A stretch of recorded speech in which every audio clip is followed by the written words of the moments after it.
오늘 역대하 25장은 아마샤라는 인물에 대한 그 이야기입니다. 이제 요아스의 뒤를 이어서 그 아마샤. 이제 우리가 역대하 25장 1절에 보면 이제 아마샤라는 인물이 등장을 하는데요.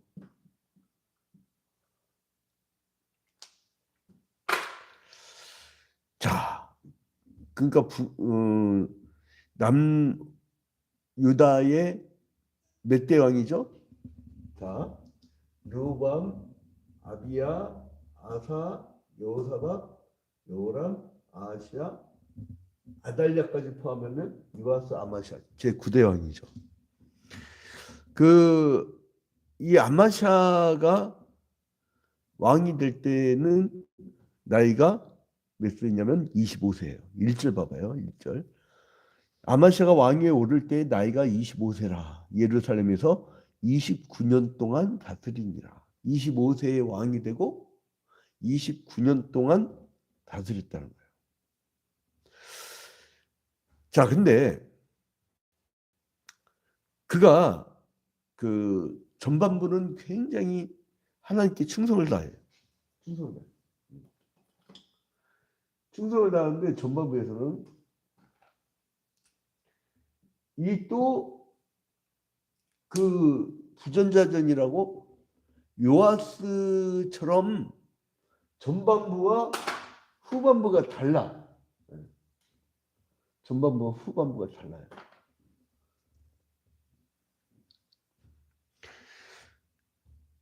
이제 전반부에는 하나님 보시기에 정직히 행하였지만 이 사람이 마음 따로 몸 따로. 그러니까 종교적 행위를 해. 근데 하나님에 대한 충성심은 없어.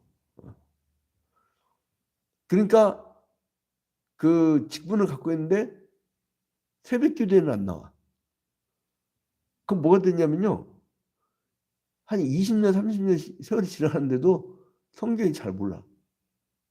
매일 이렇게 한 장씩 대부분 교회가 강의하거든요.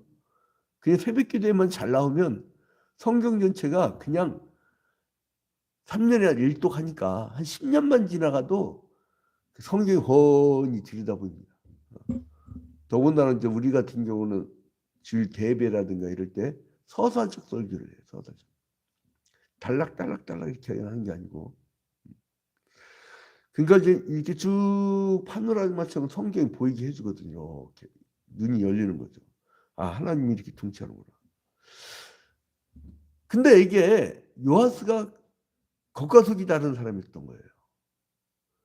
근데 이게 이제 이 요아스의 아들 아마샤가 그 초기에는 참 선정을 잘 베풀고 이제 하나님 앞에 말씀을 잘 들어서 이상하게 승승장구해. 1절부터 13절에 보면 그래서 하나님 말씀에 순종하고 그렇게 하고 그 다음에 에돔까지도 정복해요. 근데 이제 어느 정도까지 소문이 나냐면 저 밑에 애굽 땅까지 소문이 날 정도로. 2절 봐봐요. 아마시아가 여호와께서 보시기에 정직하게 행하기는 하였으나 정직이란 거는 그 바르고 곧바로. 바르고 곧바로. 그러니까 뭐 거짓말하고 그게 아니라 바르고 곧바로. 좌우를 치지 않았다는 거예요. 딱 가는 것 같은데 가긴 가는데 하나님의 길인데 마음을 다하지 않아요. 신명기 6장 4절에 뭐라고 합니까? 이스라엘아 들으라. 신앙의 첫 번째 조건이 듣는 거예요. 성공한 사람들의 공통점이 경청을 잘한다잖아요. 경청. 제가 급수인 사람들 굉장히 요즘에 이상하게 많이 만나게 되는데 무슨 일이 있을지 모르는데도 근데 공통점이 있어요. 나발라발라 되질 않아요. 과묵합니다. 공통점. 근데 주로 이제 정보를 들어. 저도 그러다 보니까 습관이 어떻게 보면 사람을 만나면 들어요. 이게. 예, 그렇죠. 본인이 이게 다 해주는 거죠. 그러니까 뭐냐면 정직하게 했는데 마음은 다르잖아. 근데 신명기 6장 4절에 이스라엘아 들으라. 너는 마음을 다하고 힘을 다하여 내 여호와 하나님을 사랑하라. 이 마음을 다하라고 했는데 여기 마음을 다하지 않은 거예요. 근데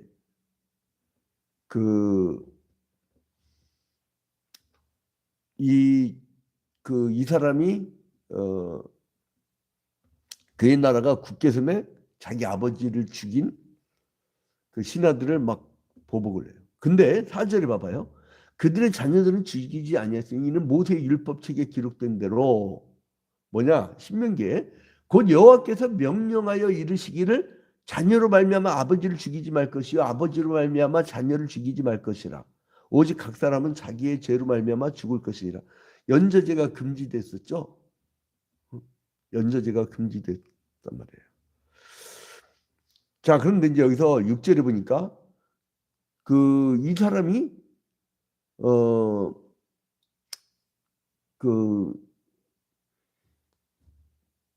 20세 이상으로 계수해서 창과 방패를 잡고 전쟁에 나갈 만한 자를 30만 명을 얻어요. 30만 명. 엄청나죠.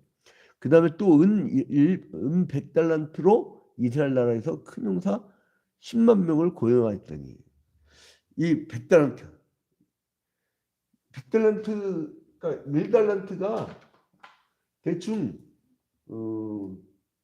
한 34kg? 34kg 정도. 근데 여러분 이게 얼마나 무거울까? 엄청나거든요. 그래 이제 그가 이제 이제 용사를 얻게 되죠. 10만 명을 고용한 거예요. 월급제 있죠. 모병제죠.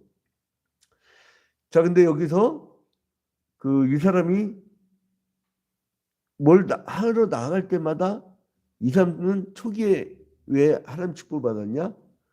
그 주의 종의 말을 들어요. 7절에 어떤 하나님의 사람이 아마샤에게 나와서 이르되 왕이여 이스라엘 군대를 왕과 함께 가게 하지 마옵소서.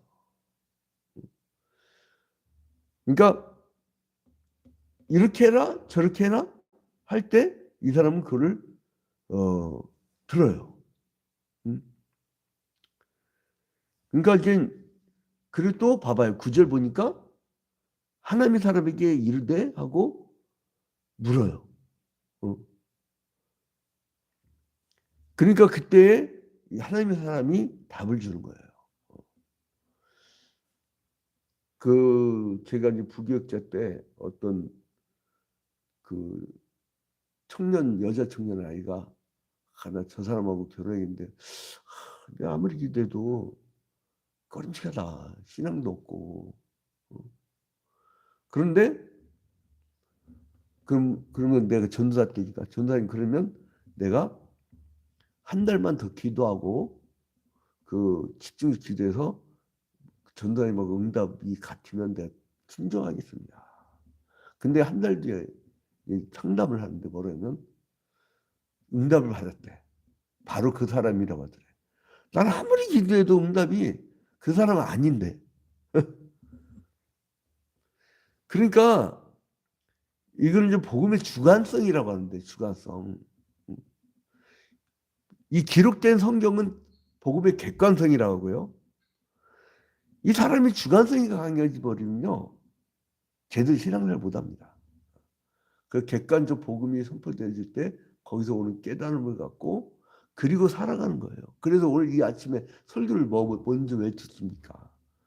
나의 판단, 나의 생각 다 있는데도 주님이 아말렉과 전쟁할 때 모세한테 뭐랍니까? 설치대로 안 했어. 가만히 서서 내가 하는 일을 보라.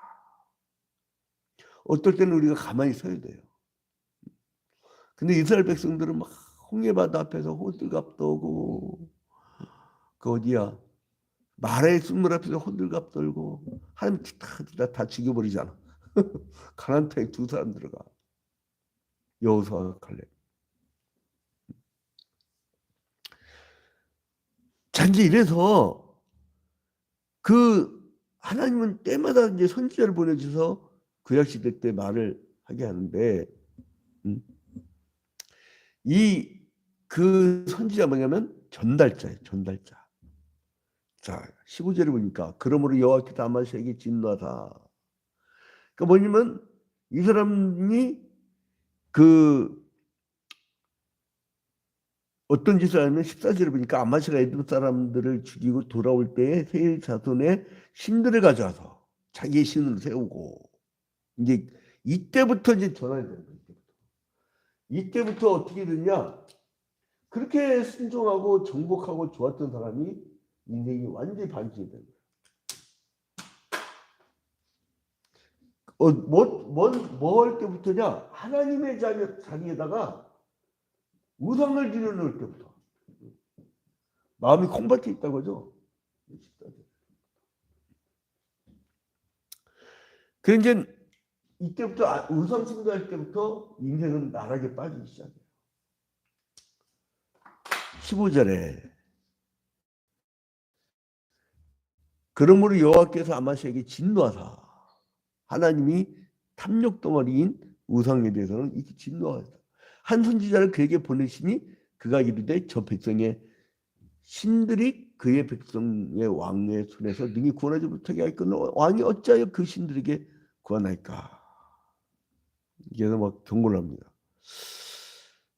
그래 이제 이 아마샤가 나중에 어떻게 되냐면 25절 봐봐요.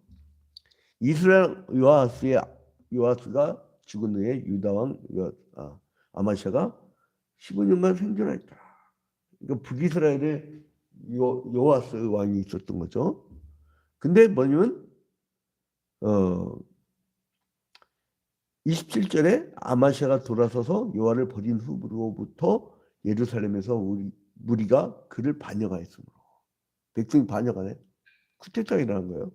난이 일어난 거예요. 그가 라기스로 도망하였더니 반역한 무리가 사람을 라기스로 따라보내어 그를 거기서 죽이게 하고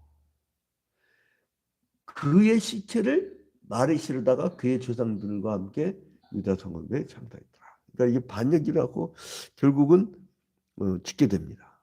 여기서 이제 우리가 얻을 수 있는 교훈은 뭐냐면, 인생을 잘 경영하려면 버릴 것은 버려야 돼. 우상을 버려서는 안 되는 것은 하나님이에요. 그래서 자기의 기분대로 지금 아마샤가 이제 예둠을 이겼으니까 내가 지금 뭐가 되가는구나 하고서 이제 그냥 승리만 하면 되는데, 거기서 왜 우상을 갖고 그러냐? 거기서 소문 들었을 거 아니야. 저걸 가지면 뭔가 잘 된다는 소문. 자, 그래서 아마샤는 100달란트에 삭설 주고 군대 10만 군대까지 설정도에 그런 능력이 있었는데, 근데 전쟁터에 나가려다가 그 군대를 돌려보내라는 하나님 명령을 받게 됐는데, 이 명령을 받은 아마샤가 이걸 따를 것이냐, 아니면 이제 눈앞에 큰 이익이 있는데 저거 어떻게 할까? 이제 갈등에 휩싸이죠. 근데 갈등의 문제가 돈이었던 거예요. 내가 100달란트를 주었으니까 이거 또 아까운 거야. 돈이 아까운 거야. 그래서 내가 100달란트를 이스라엘 군대에게 주었으니 어찌할꼬. 투자금인데 이거 어떻게 할까?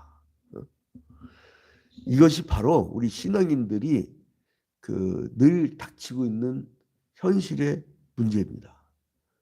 물질적으로 문제를 가지고 고민할 때 하나님께서는 이미 아마샤에게 그 물질보다 더 많은 것을 주려고 하는데, 물질을 하다가 우리 일주일에 한 번씩 전도하는 그 전통이 이제 천천히 사라졌어.